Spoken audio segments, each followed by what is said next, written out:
there's a lot of things that separate like the greatest from like the pretty goods, right? And one of them is your ability to play hurt. First and foremost, everything is never going to be perfect. Aren't we all playing hurt? That's why I tell people to be careful who you have as a role model, because most of us were models just playing a role. I'm just giving you the picture that you wanted to see, because it's really not me. I'm not prime time, I'm Deion. You don't care about Deion because you care about prime. So I got to give you prime. And I got lost trying to satisfy you all with the persona. And I began to be suicidal. I mean, I'm on the top of my game, on the top of the world, several different commercials. And how in the world can I be suicidal? How in the world can I not want to be here? Deion Sanders opened up to Antonio Brown by sharing the story of how he attempted suicide after getting caught up in trying to live up to the hype and trying to always be who the fans wanted him to be. I'm in a 15,000 square foot house, but never feeling at home. I have hundreds and hundreds of suits, but I can't cover up the pain. I got 500 or more pair of shoes, but I can't take a step in the right direction. Several cars parked in the driveway, but I ain't going nowhere.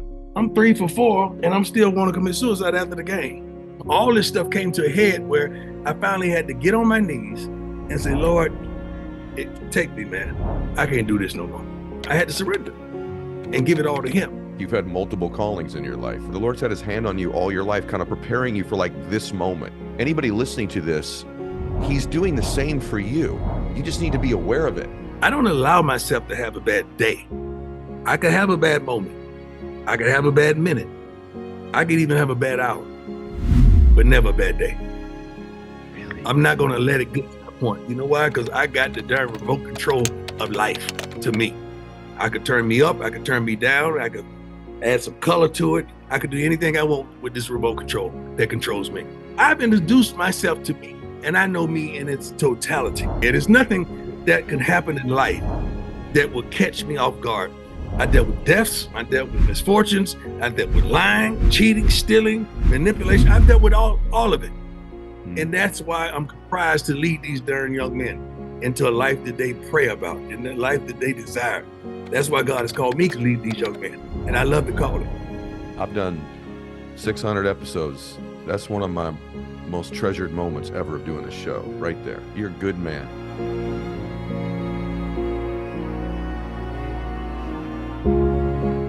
So hey guys, are you frustrated with where you're at right now? Maybe stunted in your progress? Well, if you are, I want to recommend a place for you to go called Growth Day. growthday.com/ed.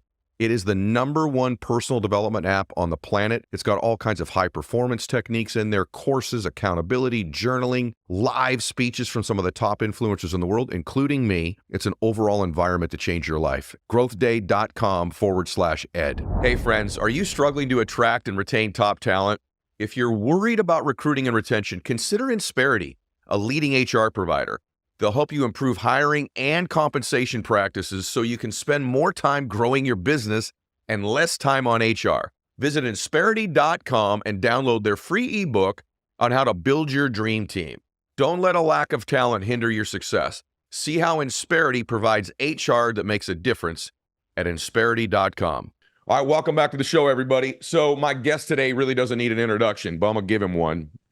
A lot of you know him right now because he's so popular on social media as one of the great motivators and leaders of young men, actually people overall in the world. But I'm old enough to know a lot about him. And I just want to set the stage for you. You know, in sports, there's debates of who the GOAT is, like who's the greatest quarterback of all time? You know, who's the greatest NBA center of all time? There's no debate about who the greatest defensive back is of all time in the history of football. There is no debate. This man is the GOAT by a mile. I think the greatest defensive player ever to play the game. He's also somebody, most of you wouldn't know this, two-sport athlete, hit a home run and caught a touchdown in the same week, has played in a World Series and a Super Bowl. No one's ever done that before. And then he shifted into having a prolific television career, which most people forget about. And then he made a transition that shocked me into coaching and leading young men. And I think he's the most feared football coach by other coaches on planet Earth today. Maybe in the history of college football. Nobody wants to mess with this dude or play against him. And he's got a new book out called Elevate and Dominate. It's out March 12th. He's got a show on Amazon called Coach Prime, which is aptly named for Coach Prime. Deion Sanders, welcome to the show, my friend. Thank you for being here. And I love that introduction. We're recording this, so I'm Yes. going to wake up to every morning. This is how I'm going to wake up every morning. I'm going to just play that intro, and then I'm going to get up and go on. I say that to people all the time when I get introduced on shows. I'm like, could you play this for my kids so they understand who their dad really is? Because they don't get it. So anyway, Exactly. it's so good to have you here. And I got to tell you one thing on your book before we get started, everybody. Go grab his book. I thought, hey, you know what? We have a mutual friend in Constance. And I thought, well, Coach Prime's hot right now. He's got this book out called Elevate and Dominate. And it's cute. I think it's great. He wrote a book when he's hot. Everybody writes a book when they're hot. And the truth is, then I read the book. And I'm like, wait a minute here. This is legit. And I'm telling you, everybody, I only have a few people on the show every year that write books. There is so much depth to this book and stuff that if you implement it, he says these things every chapter where it does takeaways from Coach Prime. Just trust me. It's a compelling read and you will learn things and it will help you change your life. So go grab the book. Coach, it's a great book. Congratulations. Awesome. And I thank you. And it's not just maximizing that moment of the hype and the height and the tension that we garnish here at Colorado. It's something that has been in me. So whenever I met with some people and they say, well, you need to write a book, I have this text message that I tweet out and I put on the gram every morning for the last 25 years, Monday through Friday. I'm off on weekends, Monday through Friday, no hesitation. You're going to see a message every morning. The first thing that God gives me and places in my spirit, you need to write a book. I said, if I write a book, it would be called 21 Ways to Win On and Off the Field. That's what the title would be. And I even already know the title of my next book. I can't tell you, but I know the title of the next book because that stuff is in me and I want to get it out. And I don't want to harbor it or keep it inside. It's like bringing somebody like Warren Sapp onto my coaching staff. He has so much knowledge and expertise and wisdom, and you're not using it. Like, get your butt in here and let's help these kids and let's bless these kids and let's bless people. They have so much inside of me that I've gone through and I'm still going through and dealing with it, understanding how to navigate through life. And that's where the book derived from. It's come from a real place. I was going to say the thing that struck me in the book was actually the first sentence, literally the first chapter of the book. I'd seen you limping around and I knew from mutual friends that some things had happened. But I would say it's safe to say, because we're going to talk about it in a minute, Coach Prime's one of the most confident people that has walked the planet. And he starts out this book in such a humble way. It struck me because that was not what I expected. And so I'd like you to tell the first chapter of the book he actually calls, Even If You're Broken, Keep Moving. I'm like, what does he know about being broken? All this dude's ever done in his life is win, right? Yeah. And then you talk about the fact, I want you to speak about this because you start talking about, like, I don't cry a lot, but I got up in front of a group of people and I said, I need help. And you started crying. This man was in the hospital, you guys, for 23 days and had 9 surgeries and an amputation. And yet he's just gone on and kept leading. So start out, Coach, if you don't mind, just sharing a little bit about that experience and what it's taught you and how maybe it's changed you even a little bit. It was one of the toughest times of my life because I used my body to accomplish my goals.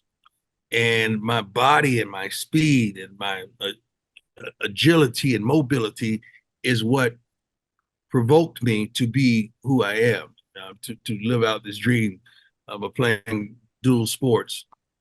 And then when you're retired, but you're still in shape and you're still running, and I'm a demonstrative type of coach where I lead by example and I lead by what I do and what I say and how I get down. And to understand, like, something's wrong with me. It's wrong. And then you go get checked out and they say, well, you have a surgery and you have a surgery, but you're still hurting. Like, this ain't right. This ain't right. And then you see that doctor look in that doctor's eye when you know something's wrong. And you like, say it, just say it. Just say it. We're going to have surgery. You need to go send somebody to get some clothes. You're going to be here. You're going to be here for a minute. I said, what's a minute? We got to have surgery like now. So I had blood clots. I had blood clots that were really severe. That's why I was experiencing the pain from really from knee down at the time. And they amputated 2 toes and the sides of my legs. My kids said it looked like I had shark bites on the sides of my leg. It's crazy, but it was a tough time because in the wee hours of the night in that hospital, just laying in there, never questioned God, Never said why me. Hmm. I never had any doubt that I would recover. Had no doubt. I was just, let's go, let's go. And you sit down and you recollect some things, and some things now are truly important because at first I was fighting for uh, my foot. Then they said knee down. Then it was life threatening. So all Wow. these things are going on. So then you're dealing with 9 surgeries. So I was so medicated in and out. 9 surgeries in that amount of days, that's a lot. So you just going through it, and I'm Wow. dwindling. I'm dwindling. I'm showering, not showering. You washing up because I'm Yeah. a clean freak. So I'm like, hey, I got to think. You got to bathe me. I can smell myself. Washing up, brushing my teeth, but you won't leave that bed. Had to use the bathroom. I don't know how long, and Hmm. it was just a bad time, but it was a healthy time mentally to say, God, I don't know what it is that you got planned for me, but it's mighty because Wow. where I am right now, I'm going through it.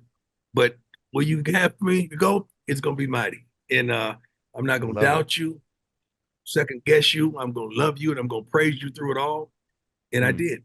And I was to recover and come out of it. So, What I want everybody to listen to today while Coach is talking, he's going to say a bunch of things that are going to be life changing that you remember, and obviously he has a way of speaking that hits you in the chest. But I want you to be studying his mindset. There's millions of people listening to this. Just study this man's mindset. Obviously, it's backed by his faith. Something about you that I didn't realize when I watched Coach Prime on Amazon, and then I went back and researched you. And here's what I find that separate. There's a lot of things that separate like the greatest from like the pretty goods, right? And one of them is your ability to play hurt. Like even this interview mhm. today, I'm not physically hurt, but I got some stuff going on in my life that could distract Mhm. me today. You know what I mean? And like, I got to Wow. be able to brush that aside and laser in Wow. because I get to interview and talk to a legend today. And I think you experience this even with Wow. the men on your team. Like I watched the game, you're like, injury is different than hurt. Can you play hurt? This man, by the way, you probably don't remember this, coach, but he played an entire NFL season and a part of a baseball season with a bronchial infection that could have like sidelined a Mhm. bunch of people. Like he was hurt basically breathing wise an entire NFL and baseball season. And then in this now he's coaching, kind of limping around a whole bunch and still in some discomfort. Do you think that's a separator, people's ability to play hurt as opposed to just play when everything's perfect in life? True. Well, first and foremost, everything is never going to be perfect. Aren't we Mm, all playing hurt? See, yeah. you relate it to a game. I'm relating Mm, it to life because I want you to win on and off the field. Aren't we all hurt? Somebody's going through divorce. Somebody's having financial problems. Somebody got received terrible news from the doctors. yeah. Somebody the cubicle you work in, the lady sitting right next to you don't like you, mistreating you badly, and you're not performing at work because of the discomfort. My morning message was said, "We can't win today if we don't focus on today." Focus on your now and give it everything you have inside to make it successful. It's it's too easy to distract you and to get you out of your character. It's time for you to huddle up with yourself, call Mm. your play, and execute. That was my morning message. I So sat good. down in this chair this morning. That's what God gave me. Typed it up and I put it out. That's that was the message. We're all Mm. playing hurt. Like the first chapter, even if you broke, keep it moving. When life knocks you down, get back up. The strongest steel is forged in the hottest fire.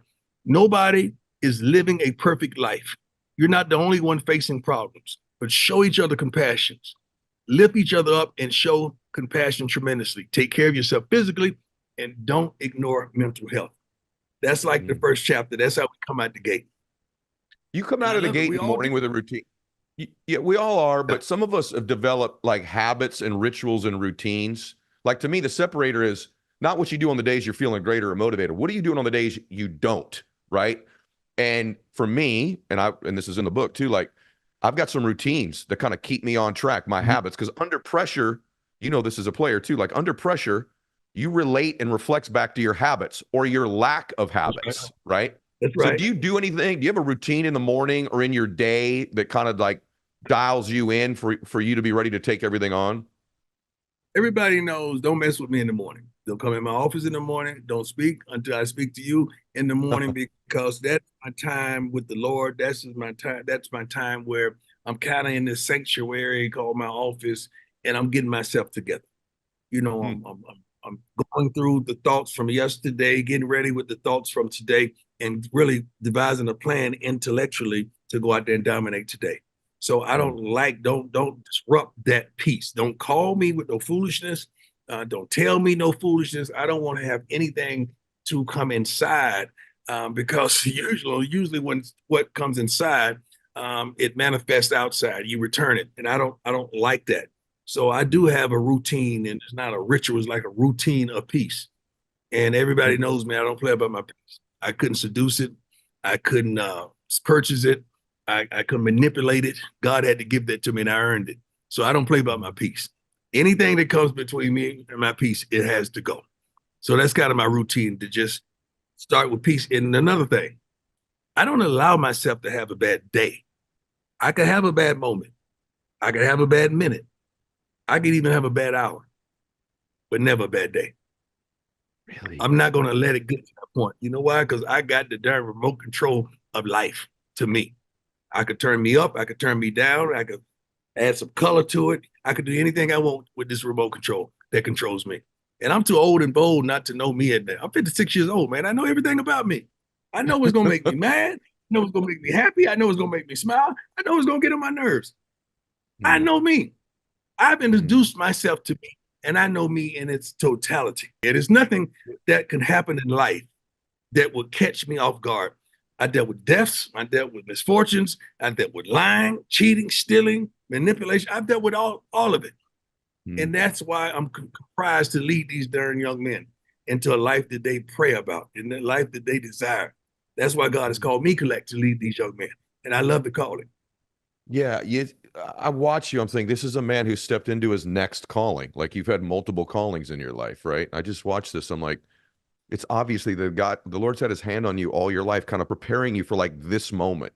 And what's Right. interesting, anybody listening to this, he's doing the same for you. You just need to be aware of it. This moment you're in, listening to this or watching this, you've been preparing for this moment all your life. Every letdown, every victory, everything you've learned, every lesson, every mistake you've made prepares you for this moment right now. If you're aware of it, right? If you accept that. Awesome. God, you're awesome. You're saying it. But a lot of people can't see it and can't identify with it. And another thing that people don't want to do, they don't want to cut the umbilical cords. You don't want to cut the umbilical. It's something that's holding on to you and keeping you back where you're giving oxygen to and you're keeping it alive, but you don't want to cut that umbilical cord so it can have life and you can too. Because sometimes you got to cut some stuff off in life.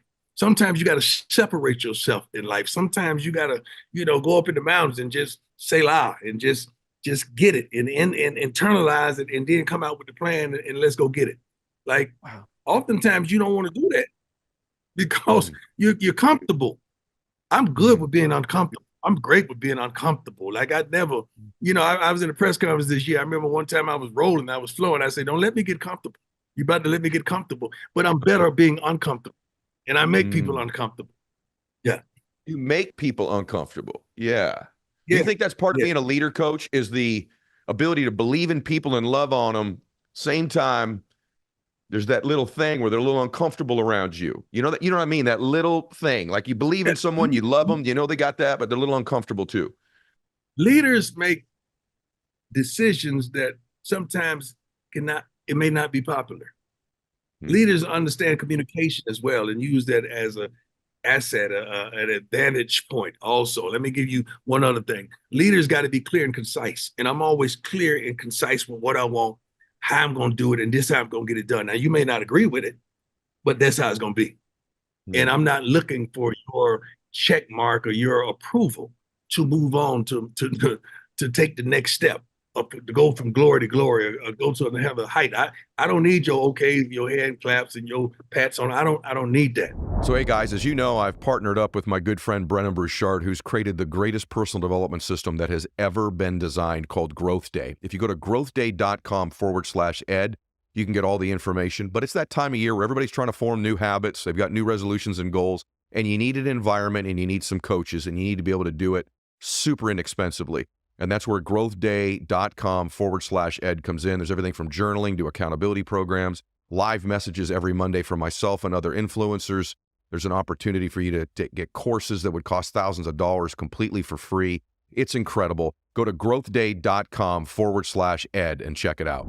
When I'm listening to you and then reading the book, by the way, it's called Elevate and Dominate, guys. I think I've said that 14 times already, but I'll make sure y'all get this. When I listen to you, but when I read the book, I got something.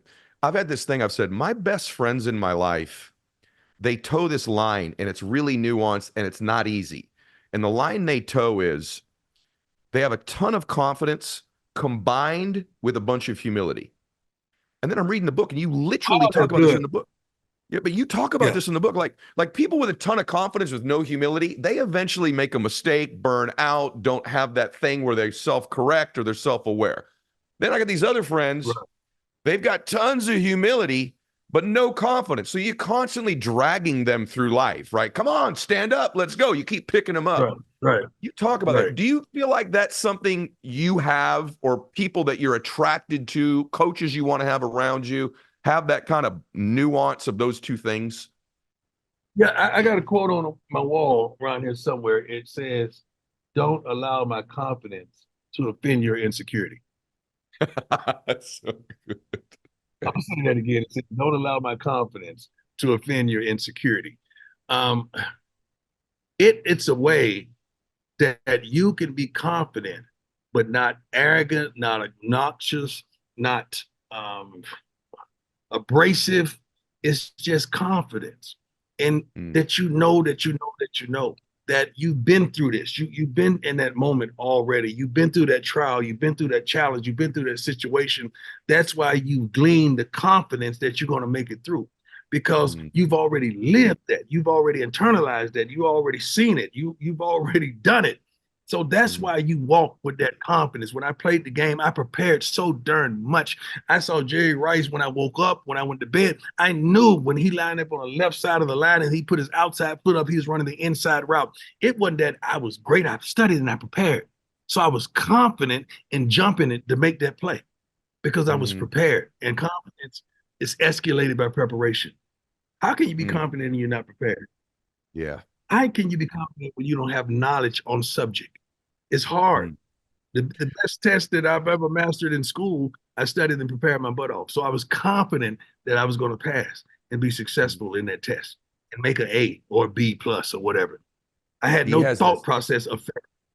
Yeah, he has this chapter in the book. I want you to get the book and read it, but he basically says, make confidence your natural odor. You just need to read this chapter, you guys, on confidence. It's really, by the way, I read this book like this. Like I got it late and I read it like this. There's another thing I want to ask you about, because I never really, I've heard these terms, but I don't even know the distinction between them. The next chapter in the book, he says, are you a leader or a dog? And this applies to life, not just football. What's the difference between a leader and a dog? See, coaching, you normally see the C on the chest and captains. I reserve that for the military. I reserve that for the police force and all that. And I have a heck of a respect.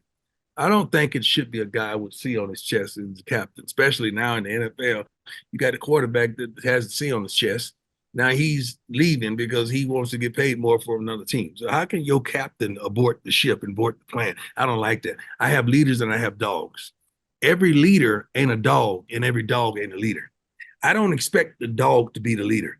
And I don't expect the leader to be the dog. I expect you to be you. And just because you walk in the front, and just because you talk the loudest, and just because you make the most money, that don't make you a leader. A leader is that thing, that je ne sais quoi that you have, that's infectious, that makes people want to follow you, that makes people want to listen to you, that makes people want to read your books, that make people want to just find out more about you and Google you. That's that thing that you have, that you don't have to walk in the front. You don't have to, because when I played the game, believe it or not, I never made speeches to my teams I played for. I never called everybody up and say, okay, this is what we're going to, I never did that. I led through action and I led through consistency. I didn't lead vocally. I led through action and consistency, because you got to understand, I was coming in football late because I was playing baseball. In baseball, I was one of the young guys because Baseball players go up to age 40. I was still a young pup in most of the teams that I played for and playing two sports. So I wasn't there the full time as well. So I was never the guy that they would have put a C on his chest, but I was a leader. But that dog is that innate person that you never mistake a dog for a cat. You never mistake a dog for a person who won't swing first. You know that dog is that guy who's gonna swing first. Yeah, he gonna pat a 1 foot back, or she gonna take her earrings off, and you know she gonna put Vaseline on her face, and you know she ready. She brought some tennis shoes that they could get the grip. She gonna take off the heel. Like that's the dog that he's ready to get down no matter what. He's a dog. In life, sometimes you got to be both, man. And sometimes you got to be both. Sometimes when you call a meeting with your staff, not only you got to be a leader, but sometimes you got to be a dog. And some of us are equipped with being able to hit a switch and to be both, but some people are not. But you got to know who you are at this age and stage of your life. You would be a fool not to understand who you are. I think I have a year of eligibility left. I don't know how many 52-year-olds you're signing, but I would love. I'd probably still play strong safety or something. I want to run through a damn wall right now. What is but I got to tell you, like, there's such substance to the book. Like, he's obviously like this amazing communicator, but man, that's a separator in life. It's like, you can say all these pretty things, but at some point you got to walk it too, right? Like, you got to walk the walk as a leader, right? And you think your kids pick up on this with you? Not just like, obviously you walk in a room, you got cachet, you're the GOAT, right? So there's something to that. Like, this is Coach Prime, and I mean, my God, you get a chance to be around the greatest of all time at something. But I got to think after like a month or two, you're the coach. Like, they got to see you currently walking some type of a walk as a leader. And I feel like a lot of leaders, even parents, like, well, at one time I did this, so you should just learn everything I say now, right? But I think you have to be relevant in your leadership currently as well, right? You feel that way for you? 100% correct, because what I did is what I did. Today's kids are more into the now. Like, everything they're looking at on social media deals with the now. They may recollect and go through your page and see what you did yesterday, but they're only looking at that to establish the consistency. Are you that guy now that you were yesterday and the day before? So what people are looking for is reality, because we have such a fake and a false world that everybody could go purchase what they want, to look like they want, to feel like they want, to be who they want. Everybody could go purchase that now, and everybody is attracted to authenticity, whether they believe it or not. And everybody is opposed to authenticity, whether they want it or not. Because the most successful music acts or celebrities that can sing or rap or whatever, they're authentic. We feel like we know them, like we can touch them, and they allow us to know that they've made mistakes. Nobody's looking for Mr. or Mrs. Perfect anymore. They're looking for flawed people that will stand up and say, you know what, I did that, man. That was me. That was me. I did that. I messed that up. But guess what? Guess what I learned from that mistake? Oh my God. Thank God that happened to me, because I would never take that left again. I'm just gonna stay right. So if it wasn't for that left, I wouldn't even know what the right. I love the hate. You know why I'm attracted to the hate? Because if it wasn't for the hate, Ed, I wouldn't know what love feels like. I wouldn't know what love looks like. I wouldn't know what love was about if I didn't receive the hate, because I know that ain't love. So this has to be. Wow. When you get hate, Coach, do you ever, because you do get it, you're a lightning rod for it. You even had another coach this year say some stuff that you leveraged it really well, though. We won't go into all that stuff that happened, but like, boy, I was watching you the week of that game. I'm like, oh man, thank God you won that game too. But like, I remember the week of that game going, oh boy, this dude made a huge mistake saying this stuff about Coach Prime and his mom. Like, huge mistake. Do you ever though look at that and distinguish hate from like valid criticism? Do you ever listen to somebody that's being critical of you and go, hey, any of this apply to me? Do I need to make a change here? Is that valid? Do you allow that to guide you at all, or no? Why would I listen to my critics when my critics have critics? I'm going to listen to a critic who has a line of critics. Ain't no way. Because some of those people are criticizing you to just get your attention. Hmm. The last thing I heard about attention that you had to pay it. You got to pay attention. So that's a fee. That's going to cost. So if you're not going to pay that cost for my attention, I'm not going to give it to you because my attention ain't free. Wow. My attention ain't free. My attention ain't free. You're going to have to pay. You're going to pay attention. Every time I do an interview, when I do an interview, coach, I always go, that'll make a good Instagram clip. We've had like 11 of these already. Like, I mean, in a good interview, you get like one, you're like, that's going to be the clip. I don't even know what clip I'm going to use in this thing right now. It's so damn good. What about your faith? Before the interview gets too far away, I want to ask you about your faith. Like, okay. I watched you as a player. I feel like there was just some point in your career, and I'd like you to talk about when it was or how it was. I mean, it certainly seems deeper to me now. It is. Yeah, it is because I went to jail. That's why I tell people to be careful who you have as a role model, because most of us were models just playing a role. I'm just giving you the picture that you wanted to see because it's really not me. I'm not prime time. I'm Deion. You don't care about Deion because you care about prime. So I got to give you prime. But the thing about it, both of them has an expiration date. And it's not, they don't equate to one another. They're not going to die at the same time. One is going to die. The persona is going to die much quicker than the person. So what you're trying to kill is the persona because you don't really know the person. And I got lost trying to satisfy you all with the persona. And I began to be suicidal. I mean, I'm on the top of my game, on the top of the world, several different commercials. And how in the world can I be suicidal? How in the world can I not want to be here? Well, I was going through a tremendous divorce and my kids were stripped away from me. And those are the only two people that I felt like loved me in my whole life because it was genuine. Like, these are my kids. They came from me. I know they love me because I know you don't. I know you don't. I know you don't. You love what I'm capable of doing for you, but you don't love me. But you know why you don't love me? Because you don't know me. And let me go through this soliloquy so you understand right where we were, right where I was parked at the time.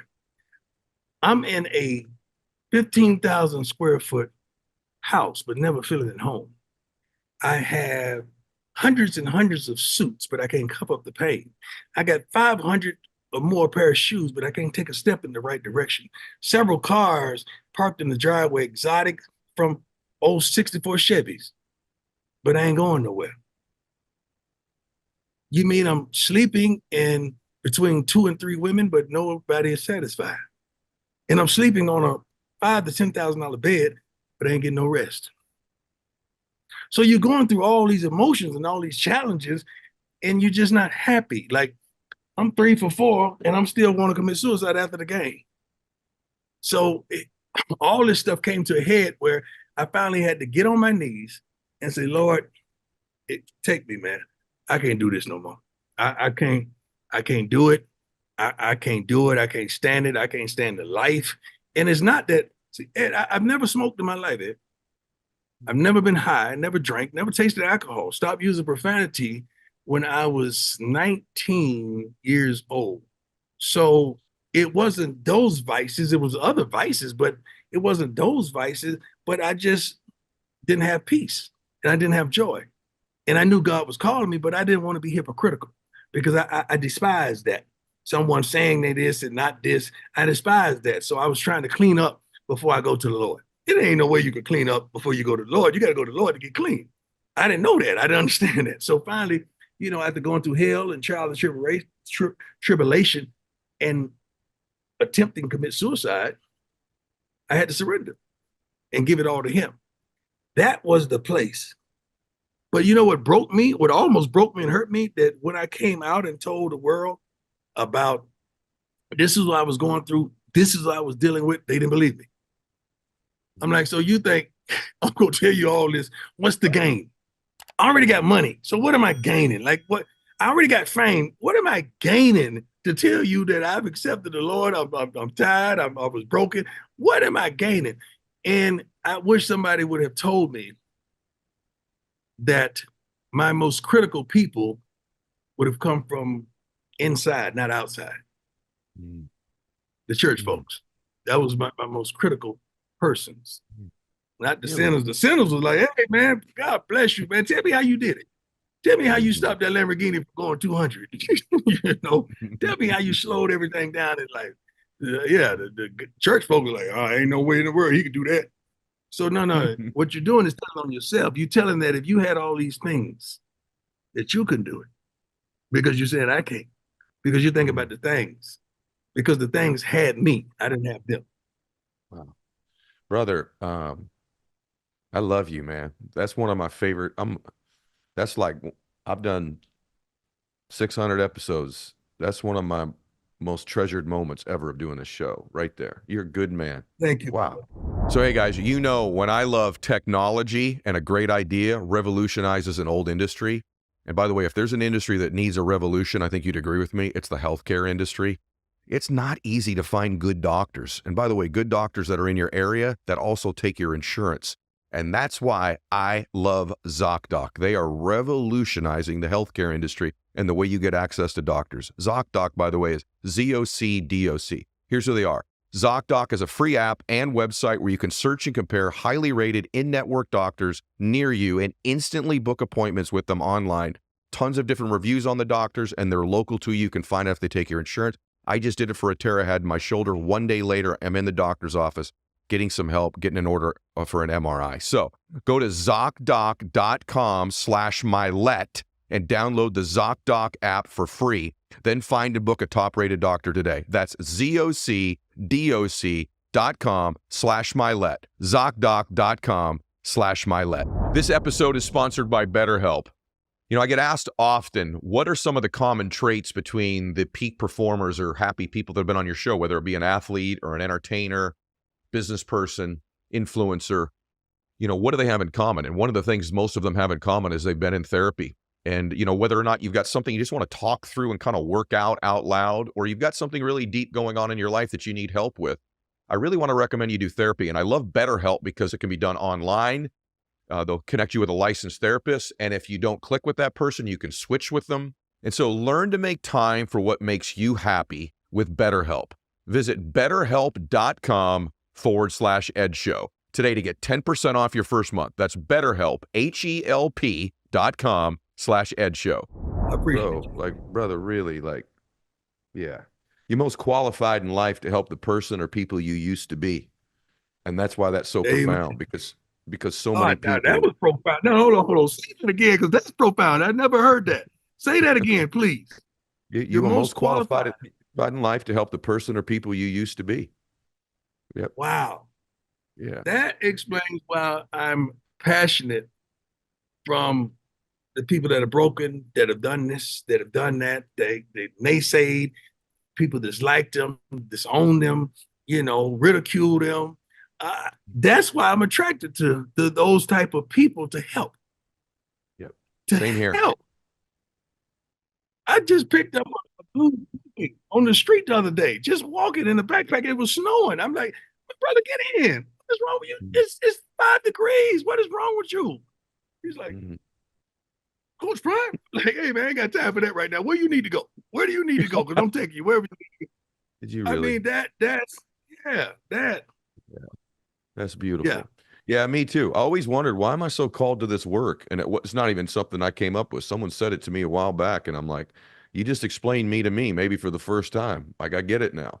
I got this thing on my heart where I want to, I was broken. I'm still broken, but I'm a little less broken, and so I want to help broken people. I want people, I didn't have hope at one time. I want to give people hope. I wasn't always inspired. I know what it's like to be a liar and live the wrong way. And I want to help people who are doing that. And anyway, I watch you and I understand why the people close to you have such reverence. Like Constance, our mutual friend, she's told me for years, like, I wish you knew this man. He reminds me of you, number one, but number two, his heart is so good. And I'm getting that now. Like, I'm really grateful that I'm getting a chance to, everybody gets to listen in on me talking to you for an hour is what I feel like right now. And I appreciate it, man. I appreciate it. Yeah, you're a good man. Thing he's saying, I want to go through a couple more things because you're so loaded with gold. We don't have too much more time. I got about 15 minutes, but it's weird that you say this because I've said this term forever. Always ask when I go talk to teams, I'll say, who's the rabbit on this team? Who's the rabbit? Wow. What I mean by that person, when I say it, you say it a little bit different, but what I mean by that is on every team, if it's a company or a sports team, there's a rabbit. It's the person who sets the pace. It's the person that Right. everyone's chasing their effort. Everybody, I know, I can tell you right now, college baseball when I played, I know exactly who our rabbit was. Is our little second baseman, Trini Ruiz, shortest dude on the team, 5'6", just outworked everybody. Every time I'd show up early, this dude was there before me. I'd leave BP an hour after everybody else. Frick, Trini's walking back in the batting cage. You know what I mean? He was the rabbit. And you Right. talk in life about having, what's your rabbit? And I love the way you say this. So what's it mean for you? First of all, I'm from Florida. So we had dog tracks growing up in Florida. And if you ever been to a dog track, these beautiful greyhounds, beautiful lean, you can see their muscles, they in the chutes, and they let them out, and it's a rabbit that runs around the inside of that rail. They never catch the rabbit. But the rabbit is the goal. The rabbit is something they're chasing. And I'm asking you, what's your rabbit? Because we're all chasing something, man. Whether it's popularity, whether it's love, whether it's reconciliation, whether it's finances, we're all chasing something. And when I say, what's your rabbit? I'm sitting up there saying, this helps us discover our why. Because when I meet these young men for the first time and we're recruiting them, they think they're recruiting me, but I'm recruiting them. Can you fit with us? What's your why? I need to know your why, your rabbit. And some of them can't understand that or can't reconcile what I'm saying. And it's that thing that keeps you going, that gets you up in the morning. See, I was 7 years old and I told my mom I was going to be rich. I was going to make a lot of money and you're never going to have to work another day of your life. She said, yeah, okay, until then, go get the lawnmower and go out there and cut that grass. I said, cool, I got you. That's how my mama get down. That's who she was. True story. But that was my rabbit. My mama never saw me play a football game, a baseball game, or a basketball game in high school because she was working. She worked. She worked the night shift. She worked the evening. She never. Now, she saw me play pee-wee ball because it was on Saturdays. But she never saw me play throughout high school. So she reading the papers and this guy's doing this, college is getting that. I said, Mom, what you think I should do about college? She said, I don't give a damn where you're going. You're getting up out of here. You're getting up out of here. I don't care where you go. You're getting up out of here. So I'm like, I can't let this continue. And she having this life, ends never met. They never really saw each other. And I could do better. I could do better. I could help her. And that was my rabbit, man. So I never stopped to this day. My mother has not worked since 1989 when I signed the dotted line for the Atlanta Falcons. And she would never, ever work another day of her life because that was my rabbit. And that's still my rabbit. My mother lives with me. Like, so every time I go home and see her, I'm like, that's my rabbit. I'm still chasing that. I'm still trying to catch that, making sure I fulfill my promise when I say she's never going to have to work another day of her life. That's my rabbit. That's my rabbit. Sad way to go through life if you don't have a rabbit. You know, you got to have a rabbit, man. Yeah, There's got to be something that, and you got to see it. Don't say, oh, I want to be the president. You got to be able at least to see it. Don't just fantasize. That's a fantasy. I'm just talking about the rabbit. See, the rabbit in the dog track, they may not have been able to smell it. They can see it. They can see it. You got to be able to see it, man.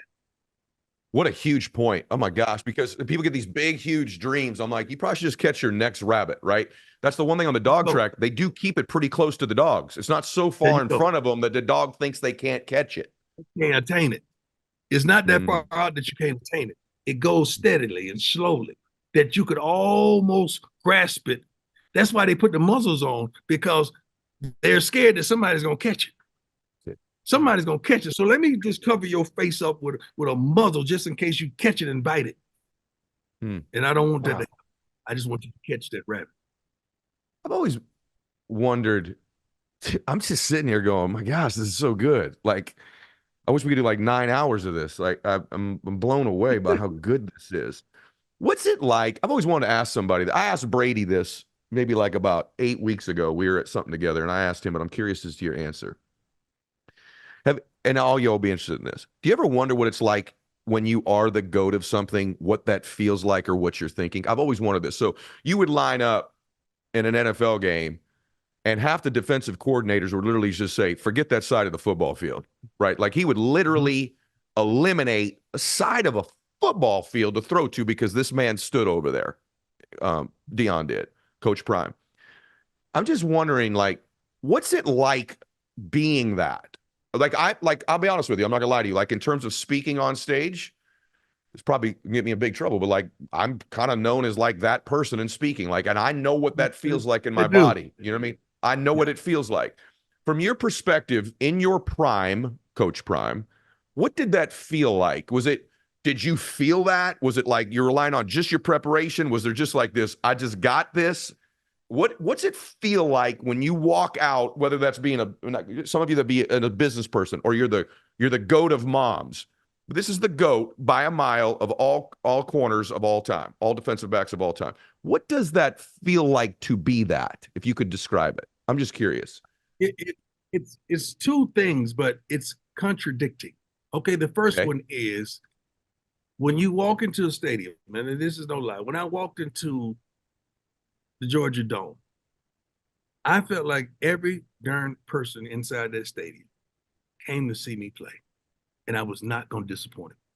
I was going to send you home with some type of memory, some type of thought, some type of feeling, some type of inspiration or joy that you would never forget. Like I was going to give you more than your ticket price. That's what I thought. Secondly, in a contradictory manner, I never felt like that guy because that would have disabled or disarmed my work ethic.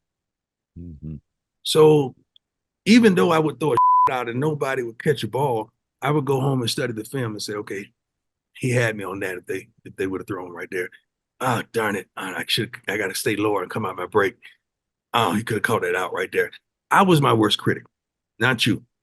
I was my worst critic, not the fan. I was my worst guy. Even playing a game that you thought was perfect. I looked at that film and I said, no, let me go work on that. So I would go work on that next week in practice, work on what I felt like I lacked because I never wanted to feel like that. I thought like that guy, but I didn't want to feel like that because I didn't want that to disable me from being who I was called to be. Wow. Why are you a great coach? Let me tell you why I ask you this. Typically, great players cannot relate to guys that aren't as athletic as them or as work. So, like, I'm thinking you go through all of the goats of coaching. Like, if you think Coach Saban's the GOAT, what a great player. Coach Belichick, wasn't a great player. Tom Brady's probably not going to sit on the sideline. Peyton Manning didn't choose that path, right? When I was a kid growing up, you know baseball real well. My hitting coach, when I got pretty good, was Rod Carew, one of the great hitters of all time. Oh my God. So I was really, he saw me at a camp when I was a kid, like 15. He's like, I'll work with you. But yet, when Rod became a hitting coach at MLB, it didn't work out real well. By the way, Rod's been on the show too, but it didn't work out real because he just doesn't get why you can't do what he could do, right? And so when you went into coaching, I'll be really honest with you. You were at the HBCU. I'm like, that's cute, but like he ain't gonna be able to relate to an average player every day. It's gonna frustrate him. Why can't you run a 4.240? Why don't you show up 2 hours early for weights? Like, so how have you been able to deal with that? Because it's I can't even think of anybody else that's like a great, great player, Hall of Fame, not just Hall of Fame. Then in the Hall of Fame, there's like a few. There's the Hall of Fame of the Hall of Fame, and that's where you are. Has that been hard for you? And why do you think you've still been able to be a great coach? I got into coaching for all the right reasons. I'm sitting up there trying to be a great dad. I'm sitting on the sideline with my two sons out there. I lied about their age because they're 2 years apart, but I said they're 1 year apart because I didn't want to go to two different practices. So, so I put them together. They were like 5 and 6 years old at the time, 5 and 7, but we said Shador was 6. So I'm sitting up there and they're doing angle tackling. And the coaches got these kids 15 yards apart and they about to kill each other. I'm like, oh my God, they're going to get concussions. So I get up, go over there, tighten the drill down for them. And, you know, they respected me enough to say, okay, sit back down. They're doing another drill, which is totally incorrect. I'm like, these kids are going to get hurt. Got back up, showed the instruction, sat back down. So the second time I sat down, I see them doing something else stupid. And I'm like, if I'm going to keep getting up, I might as well do this myself. That's just the way I think. Mm. So sitting on that sideline for the continuation of that practice, I thought about a whole team, tryouts, everything. Okay, I'm going to call this guy, this guy, this guy who played with me with the Cowboys. I'm going to call this guy. We're going to try to get this Cotton Bowl for the tryout. I'm going to go on the TV as well as the radio. I'm going to do spots. I had this whole thing contrived in my mind while I'm sitting over there, and came up with the name Truth, Trust in God, Respect Myself and Others, Understand I Have Unlimited Possibilities, Try My Best, Never Give Up, Honor the Truth in its creed at all times. So the name is Truth. That's what the name of the team. We had 1,500 kids try out. 1,500 kids come and try out.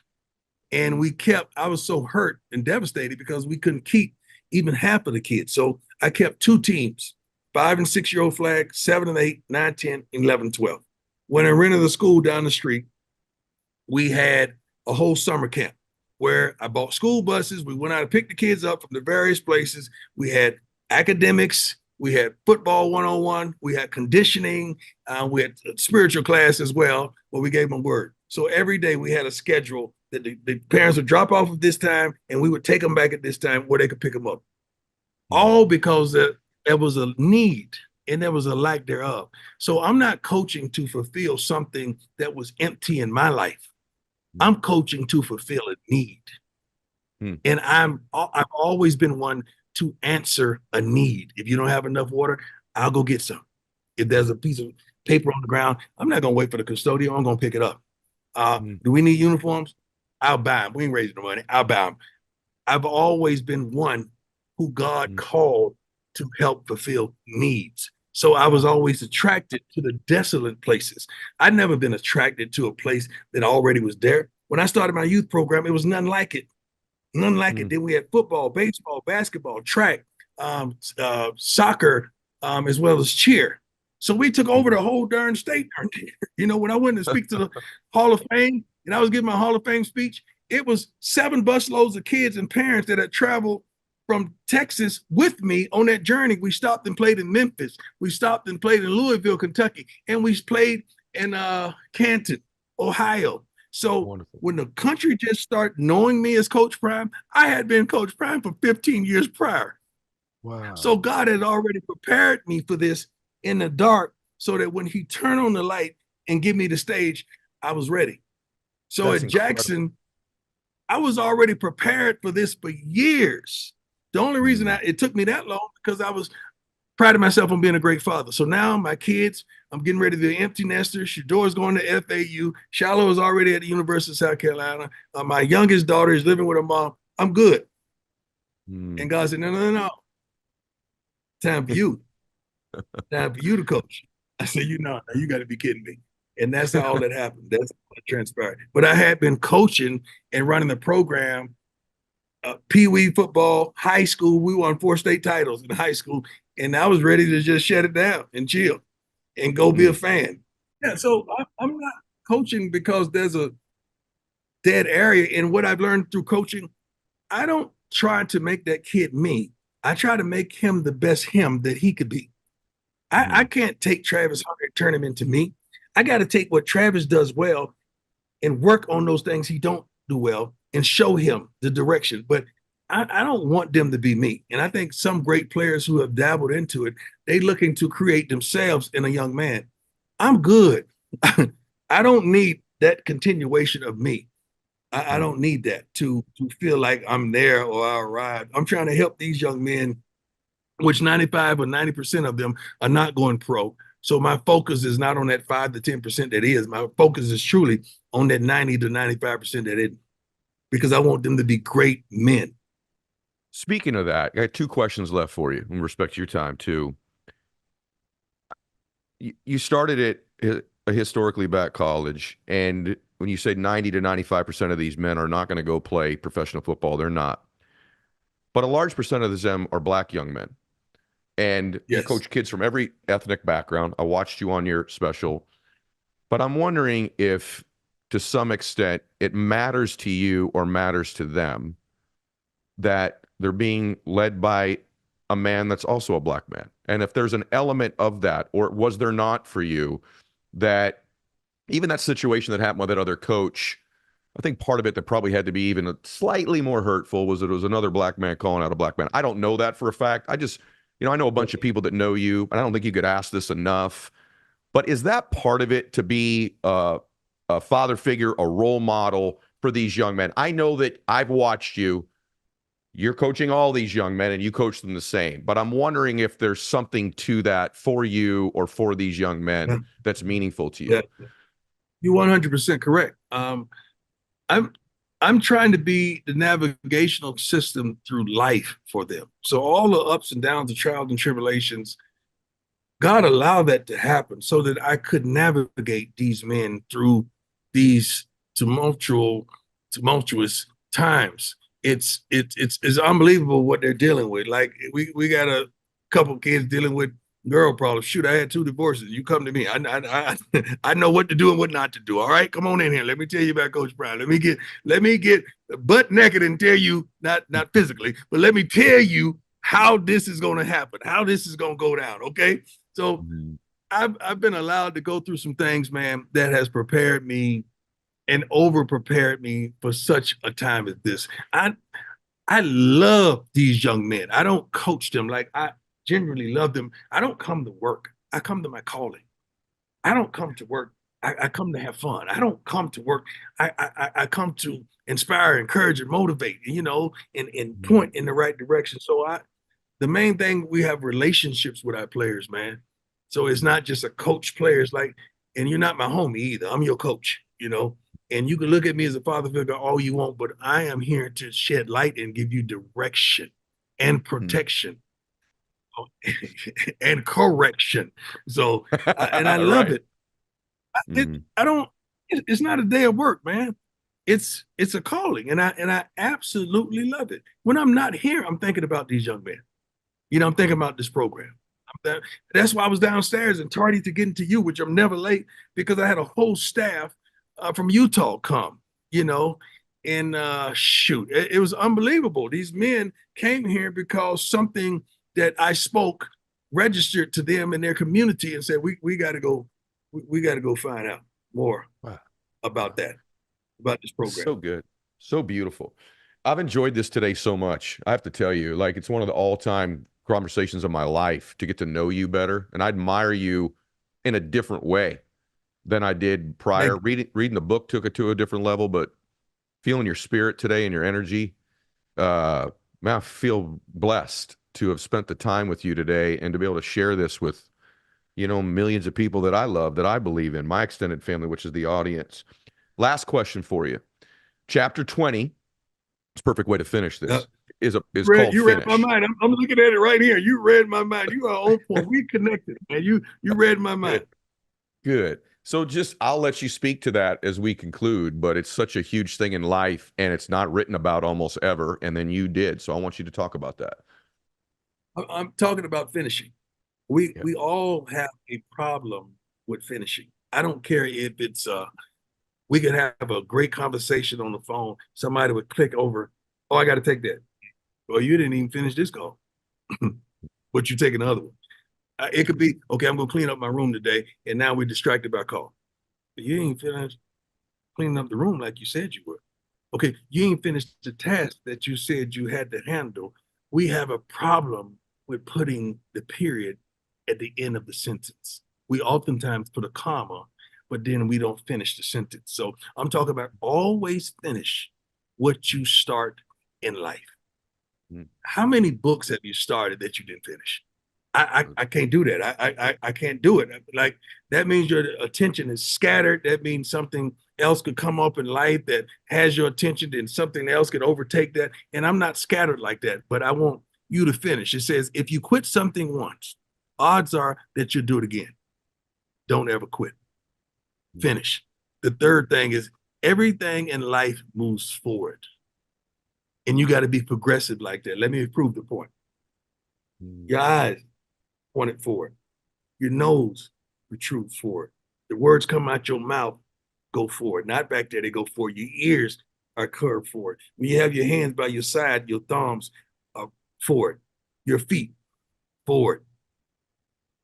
Everything you were designed to be is to progress and move forward. When you get excited, You know, when you start feeling it with that other companion, you know, everything erects forward.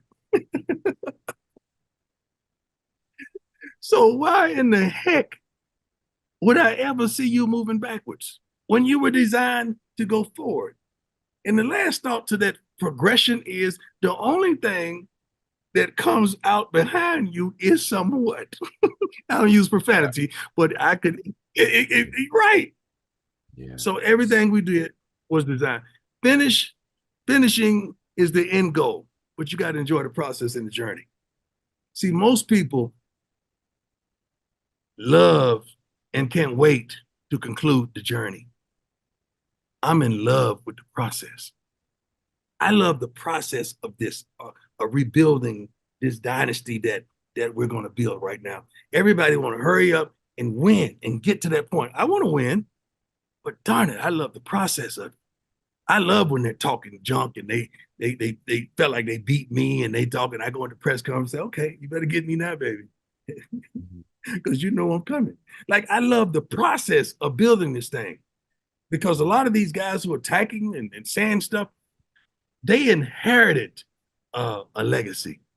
Guys like you and me, Ed, we build it. We build it from scratch, from nothing. They inherited. It was already there. They just had to jump in there. They could have chose anybody to jump in that seat and do what you're doing. Not us. And not us. We're different, baby. We're builders, man. The movers and shakers. Yeah, we waymakers. And every waymaker I know is going to get shot at, but you got to keep moving. I'm not a hunter. I don't believe in killing nothing. Maybe a wild hog every now and then.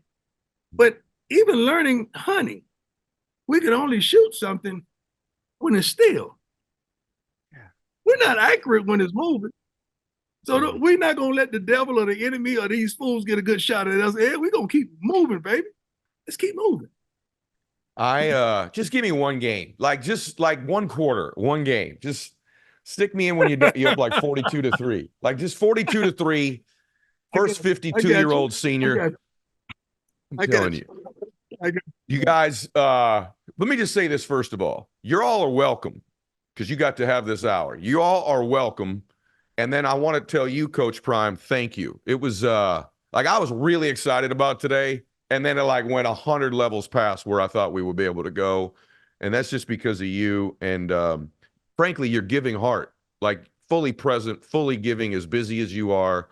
And you've affected millions of lives today. And I want everybody to go get Elevate and Dominate. That's your way of thanking Coach Prime. Go get a couple of them. Give one away as a gift, too. So, Coach, I just want to say thank you. God bless you, and thank you for being here, my friend. And thank you. And I apologize immensely. I'm never late, and I apologize. I really do. I hate that. I hate that, and I despise that totally, because everybody knows me. No, I don't play by time. I do not play by time. And I apologize. That would never happen again. And I appreciate this platform, my man.